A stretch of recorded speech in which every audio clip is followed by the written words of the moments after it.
If you want to be successful in life, you've got to line up your financial ducks.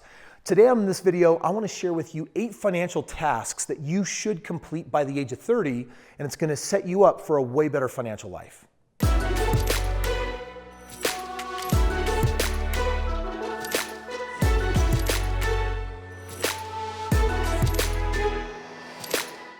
Before I share these 8 with you, I do want you to understand what's in my brain and why I do what I do. I want you to understand that I'm super biased and it's all towards you becoming a multimillionaire. A lot of people think that that's a lot of money, but in my experience, millions of dollars is not a lot of money. And with today's technology, it's way easier to create than ever before. But not if you're just leveraging society's boring, lame game plan of like work for somebody else for 40 years. So instead, what I want to do is I want to share with you my 8 financial tasks that can set you up for a brilliant financial life. And many people watching this video are under the age of 30. So I want to share with you 8 things that you should do before you turn 30. Okay, the first thing that you should do before you turn 30, number 1, is you have to have $1 million game plan. Now, that may not be because you want to be rich, but that is because $1 million at 10% equals $8,000 a month residually. And the reality is $8,000 a month is not a lot, but it's $100 grand a year, and that's enough for people to live comfortably. Now, by the age of 30, you don't have to have made $1 million, although I can show you how to do that. More importantly, it's that you understand you need to have a game plan. If you don't have one, then you're following society's plan. I'm telling you right now, that plan is going to lead to crazy disappointment. One of these days, you and I, we're going to be down in the grave, and what we built in this life may not matter that much anymore to us. But I'm telling you that graveyard, it is filled with unfulfilled dreams. It's filled with broke people. It's filled with people that never amounted to much because they never had a plan. No plan? No plan means you plan to fail. So, number 1, have $1 million game plan. If you don't have one of those, check the link in the description and I'll actually give you my $1 million game plan for free so you can check the box and say, hey, I got it. By the way, if you're over 30, you can still play catch up. It's okay. Number 2, pay yourself first. Now, if you're watching this video and you're young, I may have caught you in time that sometime between college and getting a job, you realize, oh my gosh, after college, I get a job and I start making a lot more money. And what I want to invite you to do is to make sure that you are saving a lot of that. Because remember, in college, when we were poor, we were living off of very little money and ramen noodles. Just because you're making a lot more money doesn't mean you should spend it all. So I want to invite you to actually create a concrete, before you're 30, before you're into like marriage and family and kids and commitments, I want to challenge you to save 30% of your money. I want you to pay yourself first 30%, which means that when you step up into a way better, bigger career and a better career, that you actually don't just increase your lifestyle, actually save that, and I want to share with you why. If you're the average Joe out there just making $50,000 a year, and if you save 30% of that, that happens to be $15,000. And that's important for what I want to share with you next. Item number 3, I want you to take the money that you're paying yourself, and I want you to put 80% of that money into real estate. Now, 80% of that $15,000 a year that goes in, guess what? That's $12,000. Do you know why I want you to put $12,000 of that into real estate every single year? Because if your real estate, this is important, I want you to really get this because I'm really bringing it home right now. If your real estate is earning an annual ROI of 10%, then in 23 years, you'll have $1 million.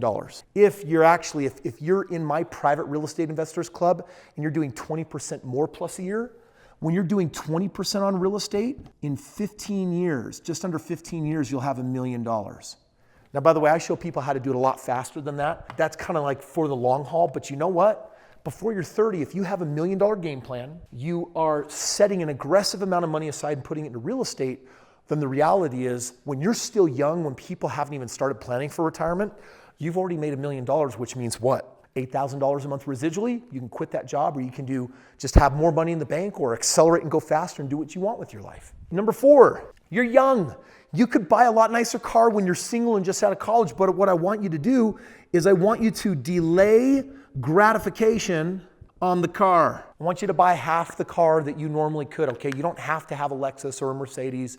I mean, for some people, that's ego and that's show off. And I'm not saying you can't have those nicer things, but I'm telling you that when you're young, go be smart, go be brilliant. Go take that money and be the freaking smart person that says, I'm gonna invest the difference on that money that I'm saving, and I'm gonna grow it into something really amazing. Do this before the age of 30, create a pattern for your life, and then guess what? Then you can drive Lamborghinis and Ferraris and have the nice stuff later instead of never having them ever because you settled for a Lexus today, when instead what you gotta be doing is delay gratification on that car. And number 5, your lifestyle on your house. Buy less house. I want you to lower your lifestyle. Just because you make $50,000 a year doesn't mean you should spend $50,000 a year.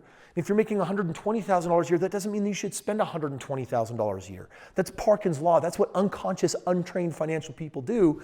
Subscribe to this channel and fill your head with financial smarts so that you can do these tiny little things on the side and totally set yourself on a total different track record for where you want to go.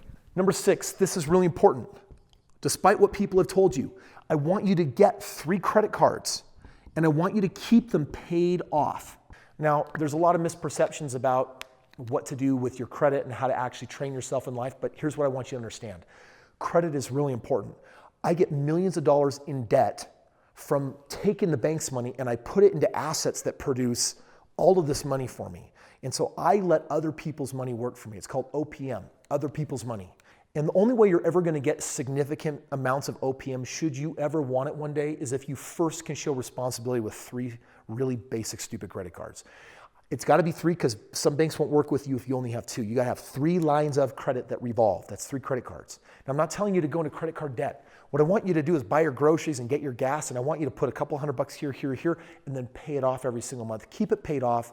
You got to have that track record for at least 2 years before a bank will take you serious. So that's why number 6 is I want you to get 3 credit cards and I want you to keep them paid off. Be super responsible with your debt. Number 7 here is actually really big. This is something that can set you up for crazy success. I want you to buy 2 homes that you live in, meaning with the bank, you can put 3% as a down payment, which is small. On a $200,000 house, that's like $6,000. That's a small amount of money. I want you to buy a house, and if you're single, get some roommates, have them pay the mortgage. But then in 2 years, what I want you to do is I want you to move out and do it again.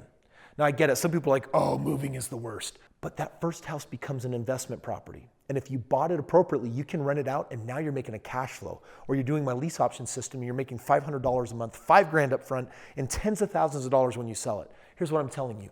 Become an intentional investor instead of an accidental investor. When you're young, you're gonna buy a house, and then when you get serious about life, you're gonna buy another one. I'm just telling you to do it a little bit different so that you can do it intentionally. Buy a house that would make a great investment property. And besides, dude, in real estate, you normally got to put 20% down. It's like $40,000, $50,000. Here, banks give you a little shortcut. You can put $6,000 down and come into a house. That's why I want you to pay yourself first. I want you to put it into real estate. We're going to freaking set the world ablaze. It's going to be awesome. I want you to plan before the age of 30 to have 2 houses. And you can qualify for them if you have got good credit and you got a basic job out of college. You can buy that house, live in it 2 years later. Don't sell it.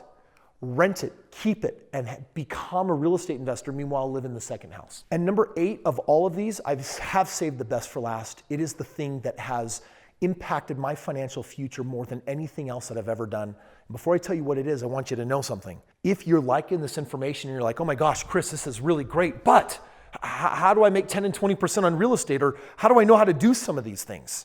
Well, I've set up my company in a way where I mentor people and I actually help and teach them how to make great amounts of money. And so if you click the link in the description below, you can actually read about what it would look like for me to mentor you and then actually set you up on a track that whether you have a 15-year game plan to be a millionaire or whether you have a 2-year game plan to be a millionaire, dude, that's up to you. But I've got the knowledge, the know-how, the skills, the tools, the team to get you there. So that's something that you can do, which leads me into number 8, which is you need to get a millionaire mentor. Doesn't mean it's got to be me, but you have got to surround yourself with people that are financially successful. Because if you don't, you'll surround yourself with your peers. We always surround ourselves with the people that are like us the most. We always surround ourselves because that's where we feel safest and the most secure. Those are the people that will validate all my insecurities, my inadequacies, and the things that I do well. So instead, what I want you to do is I want you to get a financial mentor. And I'm not talking about a friend that does well or a parent that's been a good saver. I'm talking about someone that is already a bona fide millionaire. They think different, they act different, they quack different, they talk different, they look at the world different. Here's the coolest part about this entire 8 things before 30. This doesn't have to be your career. This is just managing the way that you make your choices and altering the way that you think. So if you're committed to doing these 8 things, I'm going to tell you right now, you're going to set yourself up that when you're in your 40s and 50s, you can look back and say, oh my gosh, I'm so glad that I followed that advice. If I never see you again, it's going to be brilliant for you. But if you want to optimize it, if you want to maximize it, if If you want to see how far the rabbit hole goes, then click the link below and let me take you on a journey that can get you where you want to go hecka fast.